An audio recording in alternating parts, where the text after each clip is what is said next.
Bahas One Piece chapter 1073. Gorosei dateng cuy. Gila. Chapter ini ya bener-bener sangat menarik karena dua hal. Pertama, teori nakama di chapter kemarin langsung dikonfirmasi oleh Oda Sensei di sini. Dan kedua, kita diperlihatkan kemunculan satu karakter yang sangat tidak terduga. Chapter ini mantep banget, tapi sayangnya minggu depan libur nih. Oke, kita masuk ke dalam pembahasannya. Cover story dari chapter ini masih menyambung dari kisah Jerma, tapi agak gak nyambung secara story dengan cover story chapter kemarin. Itu menurutku. Dimana di sini ada Vegapunk yang sudah agak tua bersama Caesar, Queen dan Judge, dan di belakang mereka ini ada tank yang menembakkan bunga. Lah, ini aneh banget nih. Dan judul dari cover story ini adalah penobatan hadiah perdamaian Ibel untuk pengembangan bubuk mesiu bunga. Dalam kurung, bunga yang mekar di dalam bubuk mesiu. Duh, ada maksud apaan nih Oda Sensei bikin cover story kayak gini? Nah, ayo masuk ke dalam ceritanya. Cerita dibuka dengan keadaan Labo Fish yang mulai berbalik nih. Kaku sudah pingsan dan Lucy yang masih terkejut dengan pengkhianatannya Stussy. Lucy langsung menyerang Stussy dengan Shigan, tapi Stussy berhasil menghindar dengan jurusnya yang kayak ilusi gini kayaknya ya. Stussy berkata, "Jadi kau langsung membunuh terhadap sesuatu yang kau tidak pahami ya Lucy? Ya ampun, kau ini liar sekali." Stussy lalu mengeluarkan lipstick dan menyentuhkannya ke leher Lucy, yang ternyata itu adalah batu laut atau Kairoseki. Lucy yang melemah langsung digigit oleh Stussy. Lucy hanya bisa berkata, "Brengsek kau Stussy." Stussy lalu berkata, "Aku sangat memahami betapa kuatnya kalian berdua. Bertarung secara adil melawan kalian adalah keputusan yang bodoh. Jadi maafkan aku." Dan Lucy pun di sini pingsan tak sadarkan diri. Brook yang melihat ini bingung. Apa? Tunggu sebentar, ada apa ini? Kenapa CP0 malah melawan CP0? Zoro hanya menjawab, "Pertikaian internal ya." Stussy malah langsung menelepon, "Ini Stussy, aku sudah membuat mereka berdua tertidur." Dan yang menjawab telepon itu adalah Pythagoras. Itu kabar yang sangat baik. Stussy sudah mulai bergerak. "Hey York, bertahanlah." Terus dalam Labo Fish yang kacau ini Usopp bertanya, "Hah? Sebenarnya apa yang sudah terjadi?" Nami juga bingung. Rob Lucy kalah. Shaka di sini lalu menjawab, "Memang ini sangat mengejutkan. Kesetiaannya padaku masih menjadi rahasia yang dia jaga. Bahkan setelah 20 tahun, dia menjadi salah satu agen mereka." Nami tambah kaget. "Jadi kau mengirim mata-mata ke pihak intelijen mereka?" Shaka menjawab, "Itu bukan niatan kami, tapi sepertinya memang begitu jadinya." Tiba-tiba Stussy menyela, "Tapi dokter, sayangnya level otoritas perintahku sama dengan Lucy. Jadi aku tidak bisa membatalkan perintah Lucy dan menghentikan Seraphim." Edison lalu menjawab, "Kau sudah sangat membantu Stussy. Kami sedang perjalanan ke sana. Tunggu saja." Kita lalu melihat Brook dan Zoro. "Kita harus menghentikan mereka sebelum mereka menyerang yang lain." Brook pun lalu menjawab, "Itu benar, tapi ini cuma perasaanku atau wajah anak-anak itu terlihat tidak asing ya?" Zoro pun menjawab, "Aku juga merasakan hal yang sama, khususnya yang satu itu."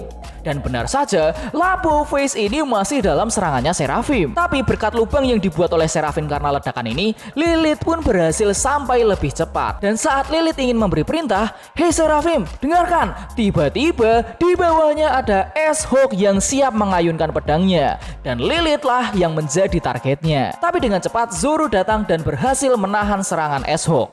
S-Hawk terkejut, ada yang bisa menahan serangannya. Zoro di sini lalu berkata, "Setelah dilihat dari dekat, aku merasakan ada hawa kemanusiaan dari dirimu. Tapi tetap saja, kau ini sebenarnya apa?" Edison pun yang baru datang langsung maju untuk memberikan perintah, "Seraphim, cepat hentikan serangan kalian." Tapi Eshak masih bisa menyerang Edison. Lilith panik Edison terkena serangan itu. Tapi ternyata Edison itu berhasil diselamatkan oleh Sanji. Dan akhirnya para Seraphim ini mulai tenang. Zoro di sini masih penasaran. Tolong seseorang jelaskan, sebenarnya mereka ini apa? Di sisi lain, Stussy malah berkata, "Shaka, aku sudah mengikat Lucy dan Kaku dengan batu laut." Shaka lalu menjawab, "Terima kasih Stussy, kita akan meninggalkan pulau. Kau harus ikut dengan kami." "Baiklah, aku mengerti," jawabnya Stussy. Usopp langsung protes, "Hei, jangan menambahkan orang seenaknya dong."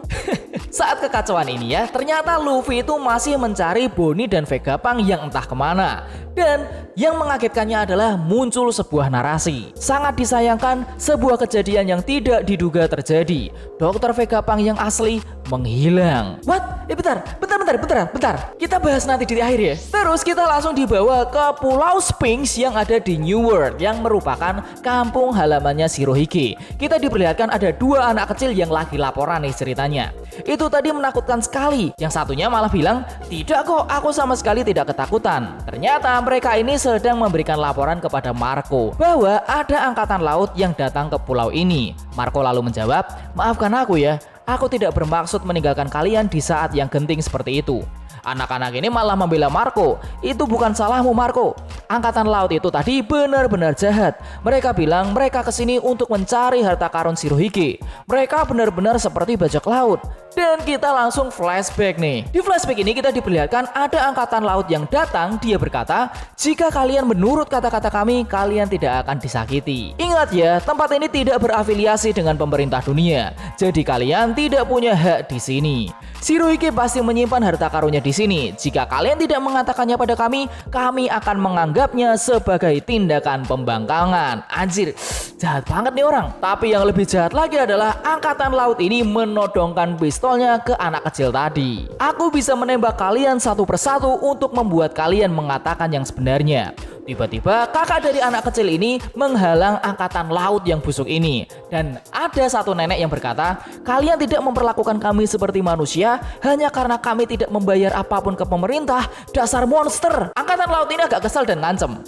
Kau yakin akan bertindak seperti itu saat Marco tidak ada di sini? Dan lalu angkatan laut ini mengokang senjatanya. Dia bersiap untuk menembak si nenek ini. Para warga pun mulai memohon untuk melepaskan nenek ini. Tapi tiba-tiba ada orang berbadan besar yang memukul para angkatan laut ini sambil berkata, pergi kalian dari kampung halaman ayahku. Angkatan laut ini pun semuanya pada terpental. Yang ternyata kapten tadi itu namanya adalah Kapten Ratel. Info sedikit ya, Ratel ini adalah sebutan lain dari musang madu atau honey badger. Makanya wajahnya itu agak aneh begini. Angkatan laut yang lainnya pun juga ikutan panik.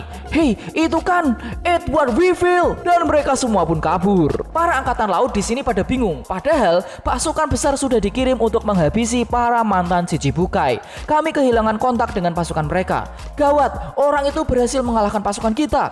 Dia sangat kuat, benar-benar seperti monster. Dan akhirnya para angkatan laut yang di sini pun kabur dan memohon bantuan untuk dapat ke Pulau Sphinx. Para anak-anak ini pun lalu bersyukur Weevil telah datang. Tapi tiba-tiba ada seseorang ibu-ibu yang berteriak. Itu bukan akhir dari ceritanya Marco. Siapa yang kau pikir angkatan laut kirim untuk menjadi bala bantuan?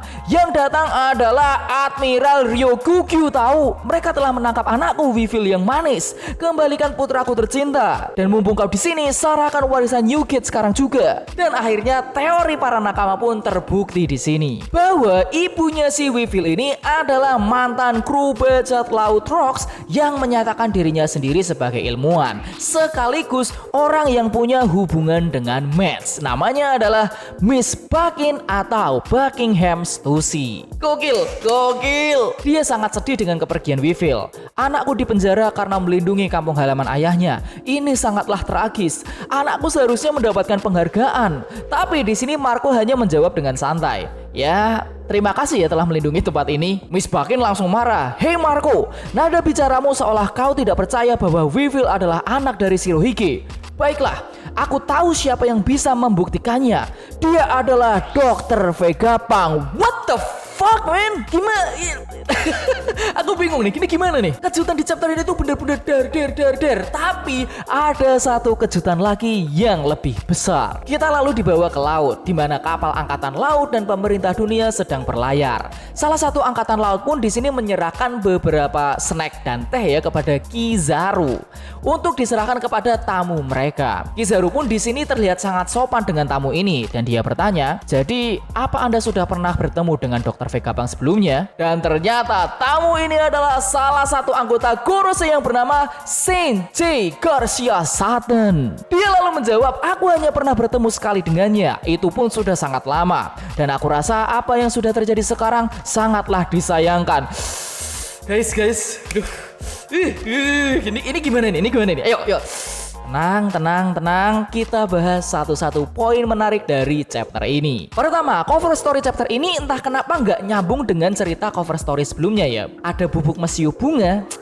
Aneh banget nih. Tapi aku rasa ya hal sepele dan aneh seperti ini disengaja sama Oda Sensei, dan menurutku justru ini akan membawa kita ke dalam cerita masa lalu Match yang lebih gila lagi. Aku yakin ini nggak cuma salah-salah nih. Kedua, Vegapunk menghilang setelah kejutan bahwa Stussy adalah mata-mata Vegapunk di agen pemerintah selama 20 tahun dan dia juga berhasil mengalahkan Luffy dan Kaku. Ya meskipun dia bertarungnya nggak secara adil ya. Ada yang mengagetkan lagi nih.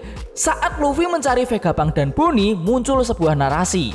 Sangat disayangkan sebuah kejadian yang tidak diduga terjadi. Dr. Vegapunk yang asli menghilang. Bentar guys, bentar dulu guys. Ini jujur aku agak bingung ya. Maksud dari narasi ini bagaimana? Kemungkinan pertama, Luffy kan mencari Bonnie dan Vegapunk. Mereka ketemu, mereka diajak ke kapal, mereka lalu pergi, dan dunia mendapatkan kabar bahwa Vegapunk telah menghilang. Tapi permasalahannya, tulisan di sini adalah Vegapunk yang asli. Dunia kan masalahnya nggak tahu ada yang asli dan yang palsu. Kemungkinan kedua adalah Luffy tidak berhasil menemukan Vegapunk yang asli beserta Bonnie. Dan pada saat ini juga mereka berdua itu menghilang, yang membuat Luffy dan kawan-kawannya itu panik. Dan hal ini akan berimbas dengan keberangkatannya Vegapunk yang terhambat. Nah, kalau memang begini, apakah mungkin ini berhubungan dengan Bonnie dan ingatannya Kuma? Ya mungkin saja setelah Bonnie mengetahui ingatan Kuma, dia menculik Vegapunk untuk pergi mencari Kuma. Waduh, ini yang bener gimana nih? Ketiga, teori identitas Stussy ini telah terbukti. Yang agak mengejutkan adalah Weevil dan ibunya itu ke Sphinx dan menyelamatkan Sphinx dari angkatan laut yang jahat. Setelah itu Weevil malah ditangkap bala bantuan angkatan laut, yaitu adalah Admiral Ryokugyu. Jadi mungkin Ryokugyu dari Wano ke Sphinx, Marco yang dari Wano juga ke Sphinx, cuman selipan aja nih. Dan di sini kita langsung mendapatkan konfirmasi dari Oda Sensei bahwa memang benar si ibunya Weevil ini adalah salah satu anggota dari mantan bajak lautnya Rocks yang bernama Miss Bakin atau Buckingham Stussy. Tapi yang lebih mengagetkan aku adalah Miss Baking ini berkata pada Marco bahwa yang bisa membuktikan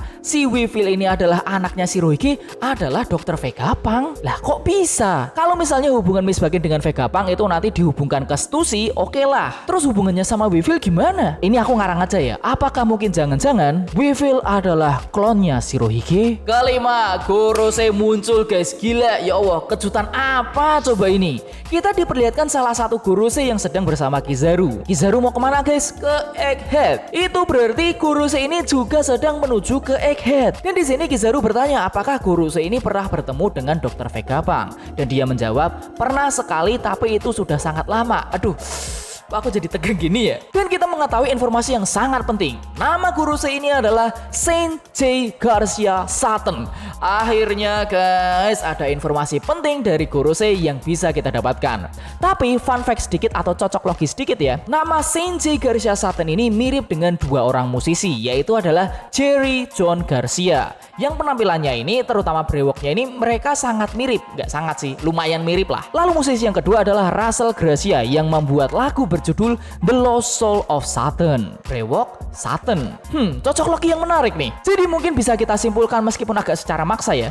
Nama Gorosei ini ada dua unsur. Yang pertama adalah menggunakan nama tokoh yang ada di dunia nyata ditambah dengan nama planet. Apakah mungkin nama anggota Gorosei yang lain akan memiliki dua unsur ini juga? Dan apakah mungkin unsur planet ini akan menjadi petunjuk seperti apa kekuatan mereka? Nah, itu adalah pembahasan chapter 1073 dariku. Seperti biasa guys, tanggapan, komentar, teori silahkan drop di bawah.